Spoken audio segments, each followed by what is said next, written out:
What's up, y'all? I'm Deidra and you're watching Now That's What I Call Black Love.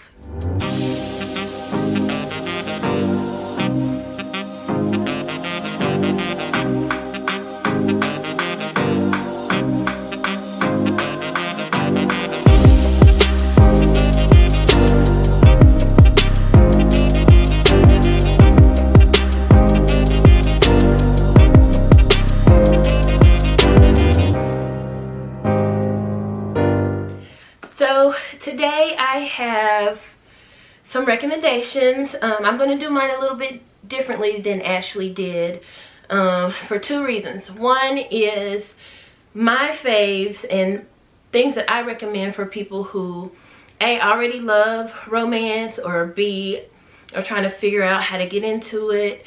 The ones that I love are all really, I'm not going to say really old, but most of them are from the golden era of black love and black romance novels. In that era, as we're continuing to go in our series, we're learning that that era is in the mid-1990s. I have 5 recommendations, and what I'm going to do is suggest authors and then some books that those authors wrote that are some of my faves and that I plan to reread. In our live show on the 14th of February, we both sort of kind of touched on our history with black romance and black love and kind of how we got here. Just to briefly go through my history, I started, I've been reading for the majority of my life, but then I got to black love and black romance when I was probably in middle school. A lot sooner than maybe I should have. I know that I didn't really fully understand what a lot of the books were talking about, especially when it came to sex. I know I didn't know what they were talking about, and some of it just went completely over my head. So I am excited to actually reread a lot of these and see how I feel about them now. I may come back to you later and say, hey, I know I recommended this, but it no longer holds up, and I think that's something that we should all examine every now and then, is to retouch on some of our faves and just to see how they sit with us as we mature and our tastes change. So I was reading along with my Goosebumps and my Lois Duncan I Know What You Did Last Summer when I started becoming really thirsty for black characters in my books. I started looking at my mom's shelves.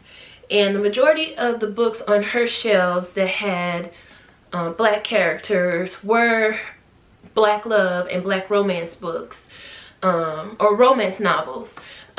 She also had John Grisham and Stephen King and just all kinds of books like that and authors like that. But the ones that I was gravitating to turned out to be black love. And so in order from, well, I can't say this is in any particular order except for the number 1 slot, but let's just get into it at number 5. So at number 5 for my recommendations, I am going to recommend what was my favorite author, and his name is Marcus Major. Now, I currently do not have in my possession here with me in Texas, I do not have any of his books on my shelves, but I do have them back in my parents' house. And my favorite from him are 4 Guys in Trouble and Good Peoples. So Marcus Major, to my knowledge, the last time he put out a book was 2004. But he also has 2 other novels that are called Family Affair and A Man Most Worthy. And all 4 of these books actually have characters that you've seen in all of them. Like, you don't have to read them in any particular order, but they are all like in the same family, in the same neighborhood, and they all sort of, you see different characters from the whole book, I guess from his whole bibliography. And then he also is featured in an anthology that I will talk about at the end of this video. Number 4 on my list is Brenda Jackson. Now, Brenda Jackson writes and she still writes to this day, so don't let me act like she is done for and has quit writing. She still puts out books to this day, and I have not read anything by her in a good long while, but that is going to change this year, and it's going to change in March 2021. So my introduction to Brenda Jackson was this series called No More Players. This book was actually published in 2004. It was put out by St. Martin's, and this is not the first book that she wrote by any means, but this was my introduction, and it's what sent me down a rabbit hole of Brenda Jackson's works. On the live show, we talked about how somebody asked for a recommendation for Black cowboys and romance, and Brenda Jackson, writes a series called the Westmoreland Brothers, or the Westmoreland series. I will put a screenshot of a couple of the covers on the screen for you. And I really enjoyed that story. I read a lot of, or that series. I read a lot of the books that were in the beginning of that series. I haven't read any of the more recent editions. But I'm going to change that again. We're going to get started with this series. There are, I think, 3 or 4 books in this series, but I'm going to start with this one since this was my introduction. I would suggest that you either start with this series with me, or you go to the one that's called A Family Affair. And there's like 2 or 3 books in that series. Or you pick up one of the many anthologies that she's featured in to get a start and a taste for Brenda Jackson, which is number 4 on my list.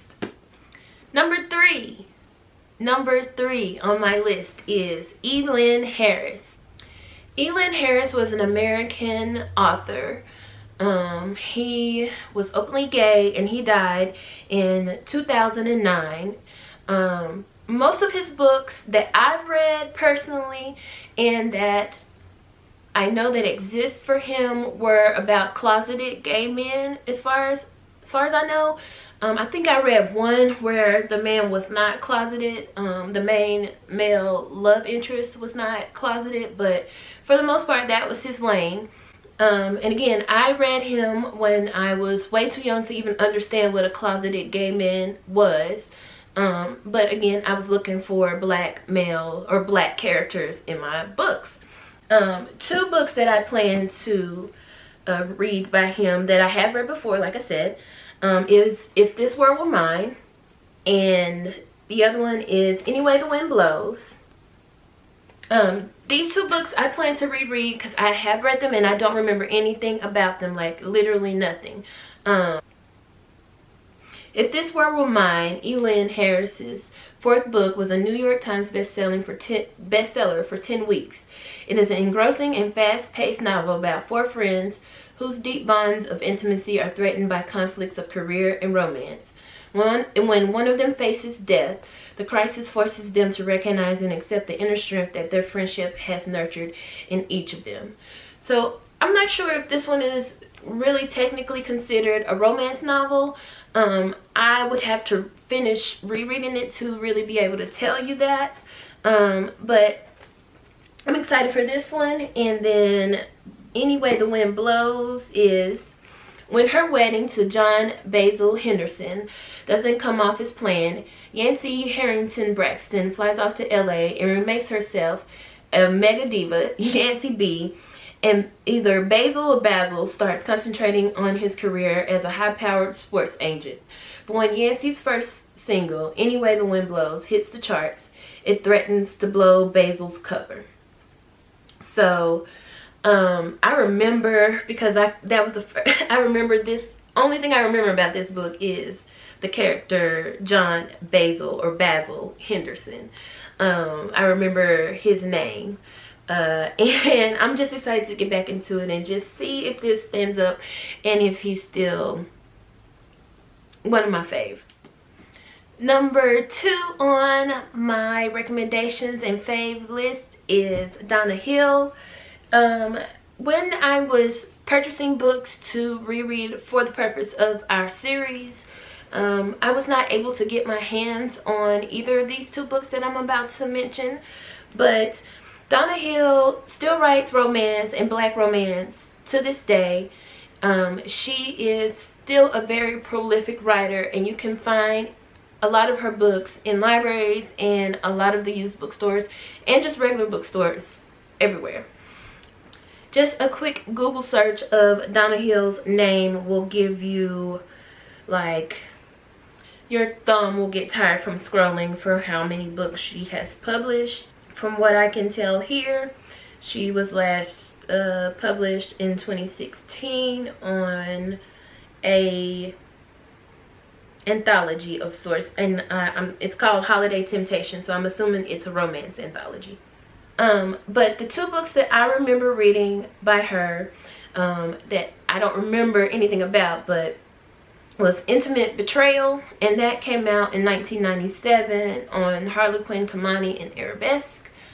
And then the other one is Say Yes, which came out in 2004 through Kissington. The main thing that I remember about Donna Hill was just how she made me feel with her characters. I have not read either of these two. I have not read either of these two books. This is A Private Affair, and this is Through the Fire. But I picked these up at a local thrift store recently, and I picked them up because I recognize her name, and because I hadn't read them before, and I knew we were doing this. Actually, we hadn't decided to do this series when I picked these up, but I recognize her name, and they were like 75 cents each. And I'm excited to get back into her writing. But my number one favorite and top recommendation has to, without a doubt, it has to go to Eric Jerome Dickey. I absolutely 100% was too young to be reading his books when I did read them. Like I've said 5 times before now. And some of his books that he came out and really were very popular aren't even necessarily black love, but they are women's fiction or chick lit, because there's other, the main story wasn't necessarily too about love and romance. But this one's the one I'm going to reread first. I found a copy of this on Hoopla for the audiobook, and it's called Friends and Lovers. It is not his favorite. I mean, not his favorite.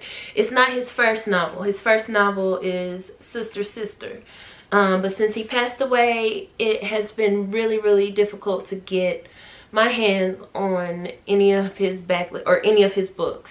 Especially the ones I've already read. Some of them that I haven't read are newer, and from my understanding, they were a bit more on the erotica side, so I didn't make a habit of collecting those, but I will now for sure, just so I can give it another try and so I can have his books in my collection.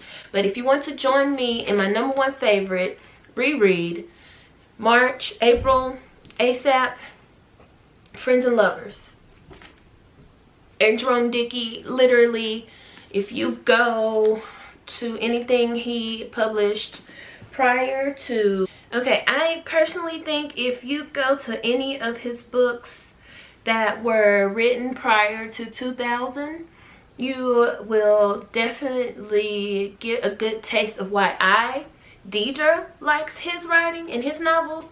But I can't speak too much for anything that was published after that, just because I haven't read it, and I know his style changed up a little bit where he was more on the erotica side, if I'm not mistaken. There was 1 or 2 books in that time frame, like the end, like 2000, 2001, 2002, which I would have been in high school around that time. I remember that his style switched, and I didn't really care for it because I came to him and to his books for romance more so than smut. There's nothing wrong with smut. I just did not come to him for that. And so I kind of stopped picking up his books that were in series that I found out were more on the erotica side. Like I said, nothing wrong with that. It's just not what I came to him for. So, Friends and Lovers, Sisters, and Milk and My Coffee. Those 3 books with covers that were kind of animated in this style and had the font like this. Those 3 really made me fall in love with him. And I stayed in love with him while his covers looked like this, for the most part. And last but not least, I have some honorable mentions and some anthologies that you should check out. Number 1 on the honorable mention roster is Carl Weber. He has so many books.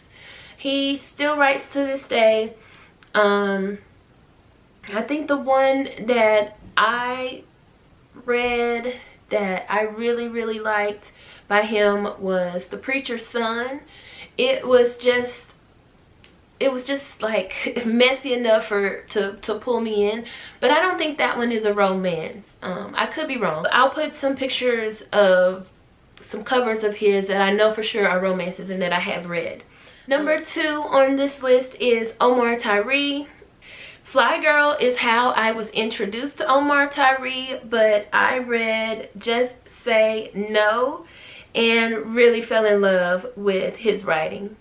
The last honorable mention I will put on here is Frances Ray. Frances Ray is one that my mom must have not, I'm not going to say she didn't care that much for, but I didn't see very many of these titles on her shelves, so I have not read very much from Frances Ray. However, she is one of the OGs in the black love and the black romance novel game. So, one thing that I can say that Welcome to Leo's is a very popular anthology that she is featured on. Living Large is another anthology that she is featured on that I've read and I saw on my mom's shelves, but I just don't have a personal copy of it. And yeah, that is it for as far as I know personally about Frances Ray.